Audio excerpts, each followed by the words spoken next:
जय हिंद साथियों, आज के इस क्लास में आप सभी का बहुत बहुत स्वागत है। तो साथियों, बिहार दरोगा यानी कि बिहार एसआई की नई भर्ती के लिए आज से हम लोग सिलेक्टेड प्रश्नों का एक सीरीज स्टार्ट कर रहे हैं। और साथियों, इस सीरीज में जो प्रश्न होंगे ये प्रश्न बीपीएसएससी आयोग जो कि बिहार दरोगा का एग्जाम कंडक्ट कराती है इसके द्वारा पूछा गया प्रश्न है। तो साथियों, अगर आप लोग सच में बिहार दरोगा की तैयारी करना चाहते हैं तो आप लोग अभी से तैयारी में लग जाइए। तो चलिए, आज हमारा पार्ट 1 चलेगा। तो जो भी साथी चैनल पर पहली बार आए हैं आप लोग चैनल को सब्सक्राइब करके और साथ में बेल आइकन को जरूर प्रेस कर लें ताकि आपसे एक भी क्लास मिस ना हो। तो साथियों, आज का पहला क्वेश्चन देखिए, निम्नलिखित में से कौन गौतम बुद्ध के समकालीन थे?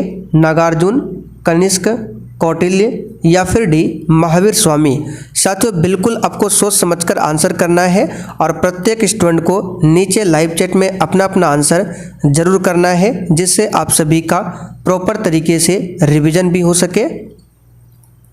तो यहाँ पर क्वेश्चन नंबर 1 के लिए जो भी बच्चे ऑप्शन डी को बता रहे हैं यानी चौथा ऑप्शन बता रहे हैं, आपका बिल्कुल सही जवाब है महावीर स्वामी।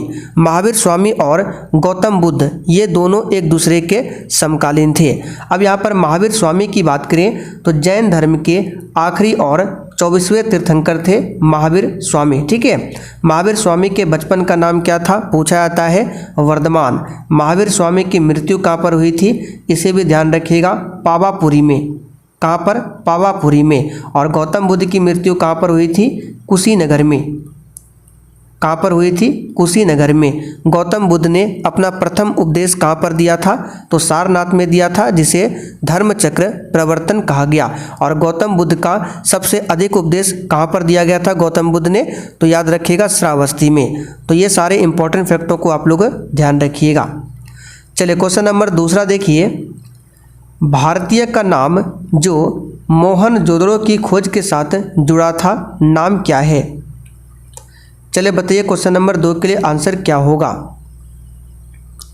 तो जैसे कि आप सभी जानते हैं मोहनजोदड़ो की खोज 1922 में राखल दास बनर्जी के द्वारा किया गया था। तो यहाँ पर देखिए ऑप्शन ए में दिया हुआ है आर.डी. बनर्जी यानी राखल दास बनर्जी। और एक पूछा जाता है हड़प्पा। तो हड़प्पा की खोज कब होती है? तो 1921 में। और इसकी खोज किया था दयाराम साहनी ने। हड़प्पा किस नदी के तट पर बसा हुआ है ये भी पूछा जाता है। तो ये रावी नदी के तट पर बसा हुआ है। चलिए आगे बढ़ते हैं, क्वेश्चन नंबर तीसरा देखिए। तीसरा क्वेश्चन देखिए, बिंबिसार और अजातशत्रु किस धर्म के संरक्षक थे?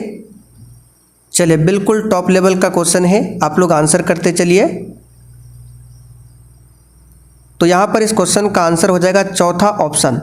ठीक है, बिंबिसार और अजातशत्रु जो है बौद्ध धर्म के अनुयायी थे। तो एक भी ऑप्शन में बौद्ध धर्म नहीं दिया हुआ है, इसलिए हमारा आंसर क्या होगा? इनमें से कोई नहीं। बिंबिसार की बात करें तो इन्होंने ही हर्यक वंश की स्थापना किया था और बिंबिसार के पुत्र थे अजातशत्रु। और अजातशत्रु के पुत्र कौन थे? उदयन, जिसने पाटलिपुत्र की स्थापना किया था। चलिए, क्वेश्चन नंबर 4 देखिए, निम्न लड़ाइयों में से किसने भारत में मुगल साम्राज्य की वास्तविक शुरुआत की थी? चलिए, क्वेश्चन नंबर 4 के लिए आंसर बताइए। और साथियों, सेशन के लास्ट में आपको कमेंट करके बताना है कि आज के इस प्रैक्टिस सेट में आपने कितने क्वेश्चन सही किए हैं। तो देखिए, इस क्वेश्चन का आंसर हो जाएगा पानीपत की दूसरी लड़ाई। पानीपत का दूसरा युद्ध कब होता है? तो डेट लिख लीजिए, पूछा जाता है 5 नवंबर 1556 को। किसके मध्य में हुआ था? तो पानीपत का दूसरा युद्ध अकबर की मुगल सेना और हेमू की सेना के मध्य हुआ था। ठीक है, ध्यान रखिएगा। और इसी युद्ध के बाद भारत में मुगल साम्राज्य की स्थापना का जो मार्ग है वो प्रशस्त हुआ था। तो इस क्वेश्चन का आंसर है पानीपत का दूसरा युद्ध। पानीपत का पहला युद्ध कब हुआ था? तो 1526 में बाबर और इब्राहिम लोदी के बीच में हुआ था। आप लोग कमेंट करके बताइए हल्दी घाटी का युद्ध कब हुआ था। 5वां क्वेश्चन देखिए, गांधी जी द्वारा दांडी यात्रा प्रारंभ की गई थी। ये तो सिंपल सा क्वेश्चन है, इसका आंसर हो जाएगा तीसरा वाला ऑप्शन, 12 मार्च 1930 को स्टार्ट हुआ था दांडी यात्रा। और दांडी महात्मा गांधी जी कब पहुंचे थे? 6 अप्रैल 1930 को। ठीक है, 6 अप्रैल 1930 को दांडी पहुंचकर उन्होंने समुद्र तट पर नमक कानून को तोड़ा था। तो इस क्वेश्चन का आंसर है 12 मार्च 1930 को। और ये क्वेश्चन बिहार दरोगा में पूछा हुआ क्वेश्चन है। चलिए क्वेश्चन नंबर 6 देखिए। छठा क्वेश्चन है, मोतीलाल नेहरू और चित्तरंजन दास किसके संस्थापक सदस्य थे? चलिए बिल्कुल आपको सोच समझकर आंसर करना है। बताइए मोतीलाल नेहरू और चित्तरंजन दास किसके संस्थापक सदस्य थे? तो साथियों इस क्वेश्चन का आंसर हो जाएगा 6 के लिए ऑप्शन ए, यानी पहला ऑप्शन स्वराज पार्टी। साथियों स्वराज पार्टी की स्थापना कब होती है? तो 1923 में। ठीक है, 1923 में स्वराज पार्टी की स्थापना होती है मोतीलाल नेहरू और चित्तरंजन दास के द्वारा। इस बात को आप लोग ध्यान रखिएगा। और फॉरवर्ड ब्लॉक की बात करें, इसकी स्थापना कब होती है? तो 1939 में। किसने किया था? सुभाष चंद्र बोस ने। आगे बढ़ते क्वेश्चन नंबर 8 देखिए। निम्न में से किस वर्ष में बम्बई और ठाणे के बीच पहली रेलवे लाइन डाली गई थी? देखिए आपको क्वेश्चन इजी लग रहा होगा, क्योंकि ये प्रैक्टिस सेट पहला है। तो जैसे जैसे प्रैक्टिस सेट बढ़ते जाएगा वैसे वैसे क्वेश्चन आपका हार्ड होते चलेगा, इसलिए आप लोग रेगुलर क्लास को देखिएगा। तो क्वेश्चन नंबर 8 के लिए यहाँ पर आंसर क्या हो जाएगा? 1853। 1853 में पहली बार बम्बई और ठाणे के बीच रेल चली थी। ठीक है, कितने किलोमीटर की यात्रा की थी? तो ये भी पूछा जाता है, 34 किलोमीटर। ठीक है, 34 किलोमीटर। और किसके समय में? तो लॉर्ड डलहौजी के समय में। आगे बढ़ते क्वेश्चन नंबर 9 देखिए। भारतीय विदेश नीति के रचयिता कौन थे? और देखिए जो क्वेश्चन आपको नहीं आता है आप लोग वन लाइनर फॉर्म में कॉपी में लिख लीजिए। तो साथियों भारतीय विदेश नीति के रचयिता कौन हो जाएगा? तो 9 के लिए आंसर हो जाएगा चौथा वाला, पंडित जवाहरलाल नेहरू। ठीक है, भारत के प्रथम प्रधानमंत्री थे पंडित जवाहरलाल नेहरू, और इन्हीं को भारतीय विदेश नीति का रचयिता माना जाता है। आगे बढ़ते क्वेश्चन नंबर 10 देखिए। भारत में सबसे धनाढ्य या बहुमूल्य मंदिर कौन सा है? बिल्कुल सिलेक्टेड क्वेश्चन है, बताइए। सही आंसर है तिरुअनंतपुरम का पद्मनाभ स्वामी मंदिर। ठीक है, पद्मनाभ स्वामी मंदिर विश्व का सबसे धनी मंदिर है, और ये कहाँ पर है? तो केरल के तिरुअनंतपुरम में स्थित है। और ये मंदिर किस भगवान को समर्पित है? तो भगवान विष्णु को समर्पित है। आगे देखिए क्वेश्चन नंबर 11वां। साम्यवादी विचार शैली के संस्थापक कौन थे? चलिए बताइए क्वेश्चन 11 के लिए आंसर क्या होगा। और साथियों अगर आपको किसी भी क्वेश्चन में थोड़ा भी डाउट होता है तो आप लोग तुरंत कमेंट करके पूछ सकते हैं। तो साथियों समाजवादी विचार शैली के संस्थापक कौन थे? इसका आंसर है कार्ल मार्क्स। ठीक है, कार्ल मार्क्स को वैज्ञानिक समाजवाद का जनक भी माना जाता है। कार्ल मार्क्स का जन्म कहाँ पर हुआ था? जर्मनी में। ठीक है, ध्यान रखिएगा जर्मनी में। और इनकी 2 पुस्तक है जो कि अक्सर एग्जाम में पूछा जाता है। एक है दास कैपिटल, यहाँ पर लिख देते हैं दास कैपिटल, और एक पुस्तक है कम्युनिस्ट मैनिफेस्टो।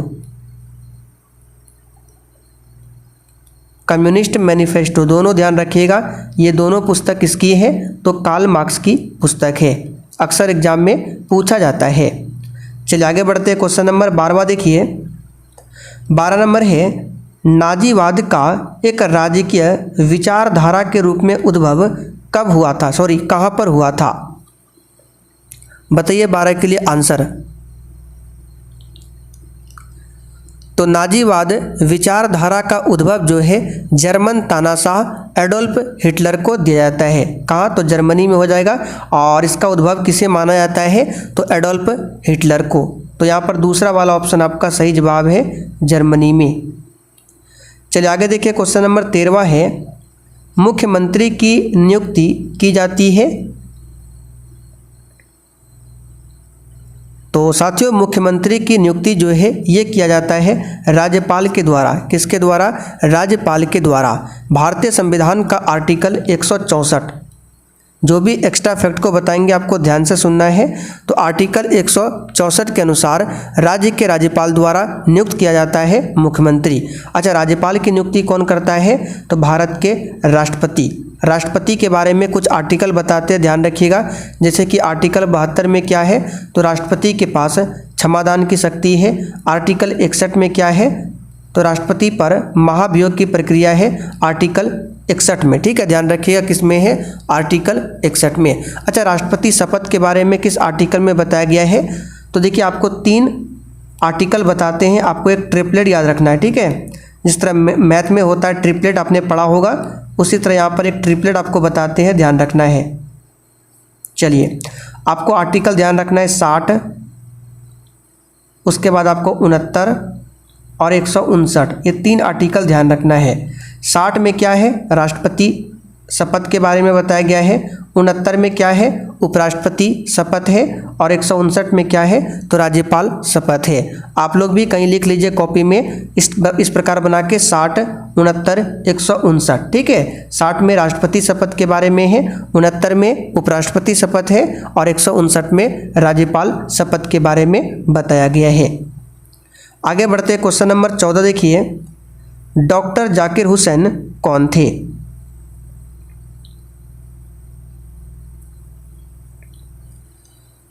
तो साथियों, यहाँ पर इसका आंसर क्या होगा? डॉक्टर जाकिर हुसैन भारत के तीसरे राष्ट्रपति थे। तो यहाँ पर इसका आंसर क्या होगा?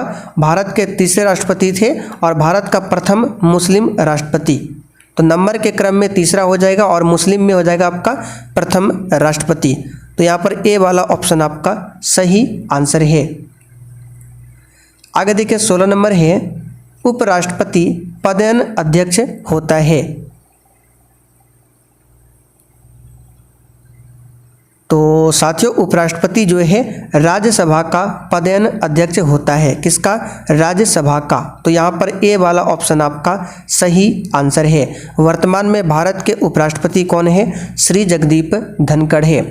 अच्छा साथियों, आप लोगों से एक क्वेश्चन पूछते हैं, आप लोग आंसर कीजिएगा। तो अंडमान निकोबार की राजधानी कहाँ पर है? देखते हैं कितने बच्चे इसका सही आंसर कर पाते हैं, बताइएगा। तो चले 17 नंबर देखिए। निम्नलिखित में से भारत के किस राज्य का लोकसभा के संसद सदस्य के रूप में दूसरा सर्वाधिक प्रतिनिधित्व है? यानी कि किस राज्य से लोकसभा में सबसे अधिक सदस्य जाते हैं? तो बिहार से जाता है 40, उत्तर प्रदेश से जाता है 80। तो उत्तर प्रदेश आपका पहले नंबर पर आता है। दूसरे नंबर पर आता है कौन सा राज्य? तो महाराष्ट्र। ठीक है, महाराष्ट्र से 48 सीटें हैं। तो बेसिक आपको ध्यान रखना है, सबसे अधिक पूछे उत्तर प्रदेश, दूसरे नंबर पर महाराष्ट्र है और अपना बिहार, ये 40 सीट है लोकसभा का। तो बिहार में लोकसभा सीटों की संख्या 40 है। बिहार में राज्यसभा सीटों की संख्या पूछे तो 16 है। बिहार में विधान परिषद सीटों की संख्या पूछे 243 है और बिहार में विधान परिषद सीटों की संख्या पूछे तो 75 है। फिर से रिपीट कर देते हैं, बिहार में Lok Sabha seat 40, Rajya Sabha seat 16, Vidhan Sabha seat 243, Vidhan Parishad seat 75। और विधान परिषद सभी राज्यों में नहीं है, केवल 6 राज्यों में विधान परिषद है।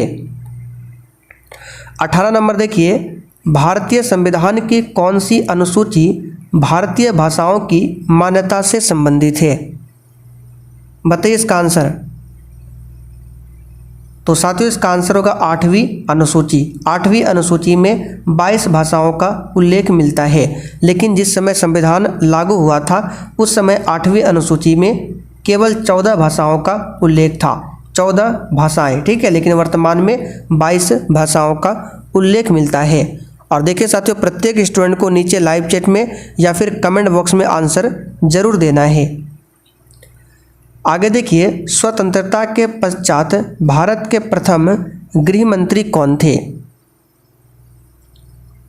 इसका आंसर हो जाएगा सरदार वल्लभ भाई पटेल। सरदार वल्लभ भाई पटेल को भारत का लौह पुरुष और भारत का बिस्मार्क भी कहा जाता है।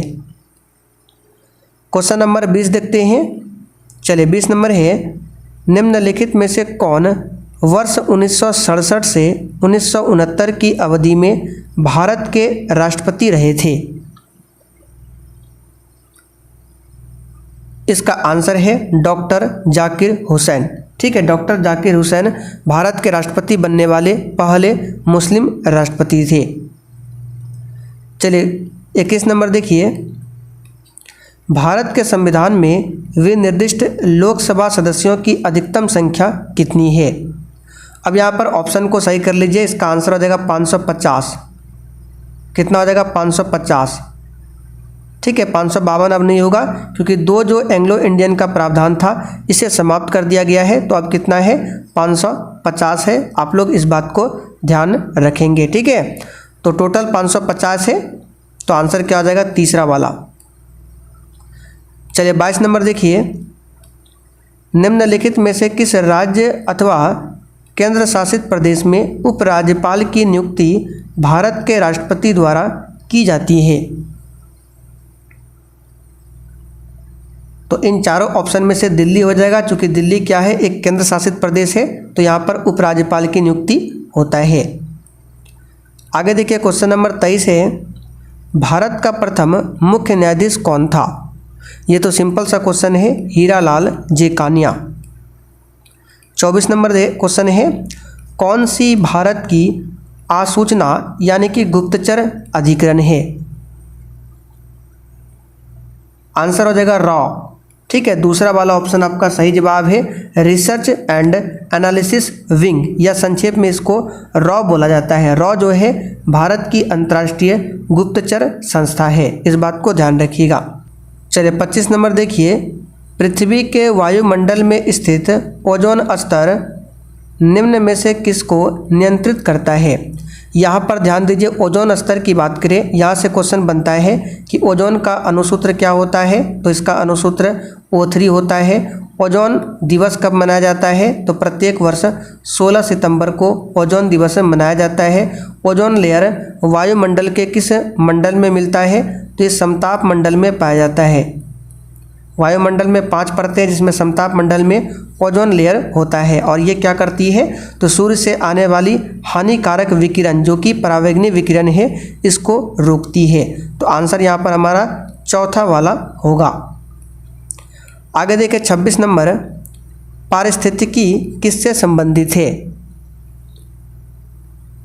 सही आंसर है जीव तथा पर्यावरण के मध्य संबंध से। ठीक है, अच्छा, पारिस्थितिकी शब्द का प्रथम प्रयोग किसने किया था? अर्नेस्ट हैकल ने। ये क्वेश्चन एग्जाम में आया हुआ है, नोट कर लीजिए, अर्नेस्ट हैकल। ठीक है, पारिस्थितिकी शब्द का पहली बार प्रयोग किसने किया था? अर्नेस्ट हैकल ने।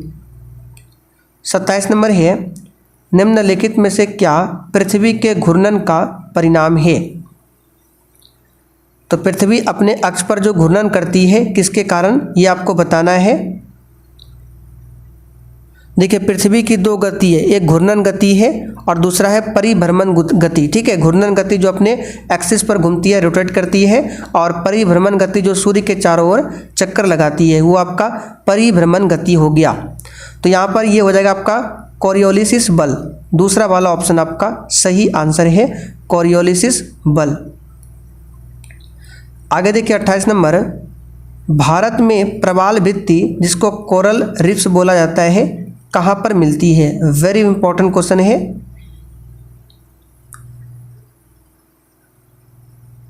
इसका आंसर हो जाएगा रामेश्वरम। ठीक है, ध्यान रखिएगा, रामेश्वरम में, तमिलनाडु तट पर प्रवाल भित्तियाँ रामेश्वरम के निकट पाक की खाड़ी में और मन्नार की खाड़ी में स्थित है। तो ऑप्शन के अकॉर्डिंग रामेश्वरम आंसर होगा। चलिए आगे देखते हैं 29 नंबर, जनगणना 2011 के अनुसार भारत के किस राज्य का अनुसूचित जनजाति जनसंख्या का प्रतिशत अनुपात सर्वाधिक है? इसका आंसर हो जाएगा मिजोरम। 2011 जनगणना के अनुसार राज्यों के संदर्भ में सर्वाधिक अनुसूचित जनजाति जनसंख्या का प्रतिशत पूछे तो आंसर हो जाएगा मिजोरम। कितना है यहाँ पर? तो 94.4%। और केंद्र शासित प्रदेश में पूछे सबसे अधिक कहाँ पर हो जाएगा आपका? लक्षद्वीप। लक्षद्वीप राज्य में पूछे तो मिजोरम, लेकिन केंद्र शासित प्रदेश में पूछे तो लक्षद्वीप प्रथम स्थान पर आता है। चलिए आखिरी क्वेश्चन देखते हैं 30 नंबर, भारत के साथ किस देश की अंतर्राष्ट्रीय सीमा नहीं है? तो भूटान के साथ तो है, बांग्लादेश के साथ भी है, म्यांमार के साथ भी है, लेकिन श्रीलंका के साथ अंतर्राष्ट्रीय सीमा नहीं है। श्रीलंका के साथ सामुद्रिक सीमा है। ठीक है, तो यहाँ पर ए वाला ऑप्शन आपका करेक्ट हो जाएगा। अब चले साथियों, आप लोग बताइए तो 30 क्वेश्चन में आपने आज कितने क्वेश्चन सही किए हैं।